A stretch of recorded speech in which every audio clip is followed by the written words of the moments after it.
اپنی بے بسی کا بھی اعتراف کرے، تنہائی میں بیٹھے، اندھیرے میں بیٹھے، تنہائی میں ہو، اندھیرے میں ہو، رات کے اندھیرے میں بیٹھے، پھر دیکھو اللہ کی مدد کیسے آتی ہے۔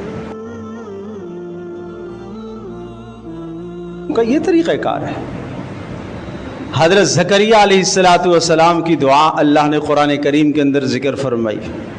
حضرت زکریا علیہ السلام اپنی بے بسی کا اعتراف، اپنی کمزوری کا اعتراف کر رہے۔ عجیب بات یہ ہے، اللہ نے یہ سب واقعات کیوں ذکر کیے ہیں؟ یہ انبیاء علیہ السلام کے واقعات میری اور آپ کی رہنمائی کے لیے ہیں۔ یہ ہماری رہنمائی ہے۔ سورۃ الانبیاء آپ دیکھیں، ہر نبی کی دعا کو اللہ پاک نے اس طرح سے ذکر فرمایا۔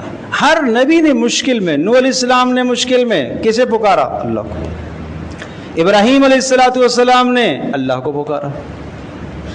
موسیٰ علیہ السلام نے اللہ کو پکارا۔ کیا خوب دعا، رب انی لما انزلت الی من خیر فقیر، اے میرے رب، انی لما انزلت الی، اے اللہ تو جو کچھ مجھے عطا کرے گا میں اس کا محتاج ہوں۔ عجیب کیفیت تھی موسیٰ علیہ السلام کی کہ جب مصر سے مدین کی طرف چلے اور مدین جب پہنچے تو اب نہ اپنا گھر ہے، نہ اپنا وطن ہے، نہ وہاں کوئی جاننے والا ہے، نہ وہاں کوئی پرسان حال ہے، اجنبیت ہے، دوسرے ملک میں آ گئے ہیں، نہ معلوم یہاں کیا سابقہ ہوگا، نہ معلوم یہاں کیا حال پیش آئے گا۔ تو کس کی طرف رجوع کیا مشکل میں؟ اللہ کی طرف۔ کسی سے سوال نہیں کیا، کسی سے سوال نہیں کیا۔ رب انی لما انزلت الی من خیر فقیر۔ اور جن دو بیٹیوں کو، جوان بچیوں کو، ان کے جانوروں کو پانی پینے کے لیے کنویں سے پتھر ہٹایا تھا، انہیں بھی کہہ سکتے تھے کہ آج شام کا کھانا تو مجھے لا کے دے دو، انہیں بھی کہہ سکتے تھے۔ ادھر حضرت خضر علیہ السلام کے ساتھ جہاں تذکرہ آیا وہاں ان دونوں نے مل کر ایک دیوار درست کی تھی، تو وہاں حضرت خضر سے کہہ پڑے، بول اٹھے، لو اتخذت علیہ اجرا، اے خضر اگر کوئی اجر لے لیتا، اس لیے کہ ان سے ہم نے کھانا مانگا ہے، انہوں نے کھانا بھی نہیں کھلایا ظالموں نے، تو ان سے کوئی اجرت لے لیتے، کم از کم شام کا انتظام تو ہو جاتا۔ مگر یہاں سبحان اللہ، رب انی لما انزلت الی من خیر فقیر، اے اللہ جو بھی تو عطا کرے گا میں اس کا محتاج ہوں، جو تو نے مجھے دے دیا میں اس کا محتاج ہوں۔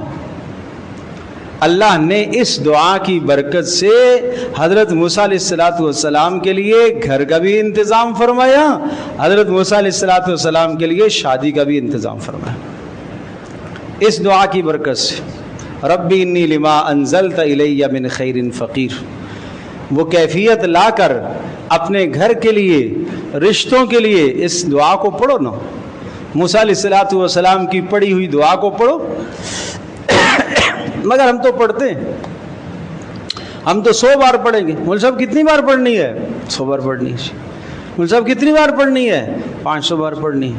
نماز فرض، وہ بات کی بات، فرض نماز نہیں پڑھے گا، جھوٹ زبان سے نہیں چھوڑے گا، خیانت نہیں چھوڑے گا، بددیانتی نہیں چھوڑے گا، مگر وظیفہ پڑھے گا۔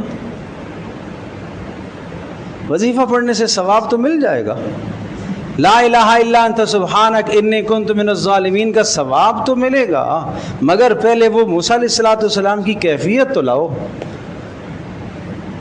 اپنے آپ کو پہلے گناہوں سے تو دور کرو، گناہ تو اپنی زندگی سے ہٹا دو، اللہ سے معافی مانگ کر توبہ کر کے اپنے گناہوں تو دور کرو، پھر اس کے بعد پڑھو رب انی لما انزلت الی من خیر فقیر۔